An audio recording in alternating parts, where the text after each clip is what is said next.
এই মানুষগুলো মানুষদের মানুষ বানানো উচিত। কাজে প্রথম হলো আমাদের কাজই হলো মানুষগুলো মানুষগুলো মানুষ বানাবার জন্য চেষ্টা করা। এসব হলো একটা দাওয়াত। দাওয়াত দেওয়ার পরে মানুষ বলছে আমি নামাজ পড়বো, কি বলবো? আচ্ছা, নামাজ পড়ার জন্য কিছু মাসালা জানার দরকার আছে কিনা? এখন দরকার কি? তালিম। কি দরকার ভাই? তালিম। নামাজে এইভাবে দাঁড়াতে হবে, এইভাবে রুকু করতে হয়, এইভাবে সাজদা করতে হবে, কিরাত করতে হয়, কিছু করতে হয়।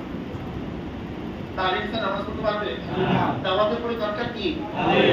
ব্যক্তি পাস নামাজ পড়তেছে, কিরাত শিখছে, এখন চিন্তা করতে এতদিন আমাকে তো দাওয়াত দিত না, সালাম দিত না, এখন নামাজ পড়া মানুষ সম্মান করে, ইজ্জত করে, এখন লম্বা লম্বা রুকু দেয়, লম্বা লম্বা কিয়াম করে, লম্বা লম্বা সিজদা দেয়। কিসের জন্য?